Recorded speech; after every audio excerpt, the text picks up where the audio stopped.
ભરૂચના ઝઘડિયામાં માસૂમ પર હેવાનિયતનો કેસ। શક્તિસિંહ ગોયલની પીડિત પરિવાર સાથે મુલાકાત। 1 વર્ષમાં 169 બાળકીઓ પર ગુજરાતમાં દુષ્કર્મ આચરવામાં આવ્યું। સમાજના દરેક વ્યક્તિ માટે આ શરમજનક વાત છે, કહ્યું છે શક્તિસિંહ ગોયલે। નિષ્ઠાવાન અધિકારીઓને ભાજપે સાઇડલાઇન કર્યા છે। ભાજપની સરકારમાં ગુંડાઓ બેફામ બન્યા છે। દુષ્કર્મ અને મારામારી માટે ભાજપની હપ્તાખોરી જવાબદાર છે, તેવો આરોપ શક્તિસિંહ ગોયલે લગાવ્યો।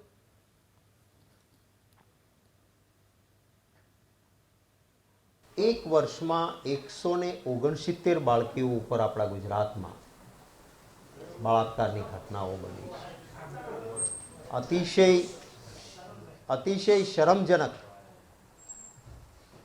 સમાજના કોઈ પણ વ્યક્તિ માટે અતિશય શરમજનક ઘટના। હું આજે જોઈને આવ્યો, રાક્ષસ હોય એ જ આવું કૃત્ય કરી શકે। ફૂલ જેવી નાની દીકરી છે, એના માટે આવો વિચાર પણ ન આવે કોઈ 7-8-9 વર્ષની દીકરી માટે। થાય છે શું કામ? આ એટલા માટે બને છે કે ભારતીય જનતા પાર્ટી નિષ્ઠાવાન અને પ્રમાણિક સારા પોલીસ અધિકારીઓ છે એને સાઇડલાઇન કરે છે। પૈસા હપ્તા લઈને બદલીઓ થાય છે અને ગુંડાઓ છે। કોંગ્રેસની સરકાર આટલા વર્ષો રહી, ક્યારેય તમે જોયું નહીં હોય કે ગુંડાને સીધો ખેસ પહેરાવીને પાર્ટીનો મેમ્બર બનાવ્યો।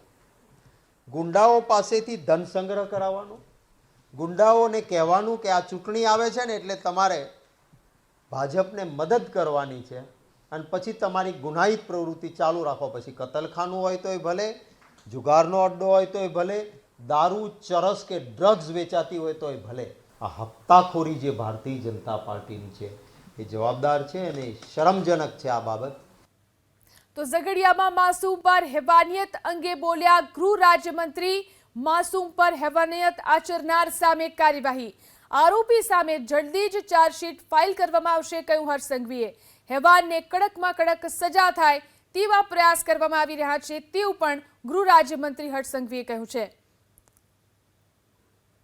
તો ઝઘડિયામાં જે માસૂમ પર હેવાનિયત આચરવામાં આવી તે અંગે ગૃહ રાજ્યમંત્રીનું પણ નિવેદન સામે આવ્યું છે। તેમણે કહ્યું માસૂમ પર હેવાનિયત આચરનાર સામે કાર્યવાહી કરવામાં આવી રહી છે, આરોપી સામે જલ્દી જ ચાર્જશીટ ફાઇલ કરાશે। એક કિસ્સાની હમણાં ચર્ચા ચાલે છે ઝઘડિયાની। એક જ ગામના બે લોકો, પરિવાર એકબીજા જોડે દરરોજ આવવા જવાનો સંબંધ, અને એ સંબંધમાં એક વિકૃત માનસિકતા વાળા સંબંધી દ્વારા એક દીકરી ઉપર દુષ્કર્મ કરવામાં આવે અને જે ઘટના બને છે એ ઘટના પછી રાત દિવસ કામ કરીને એની ચાર્જશીટ ઝડપથી પૂર્ણ કરીને એને સજા અપાવવા માટે કામગીરી ચાલી રહી।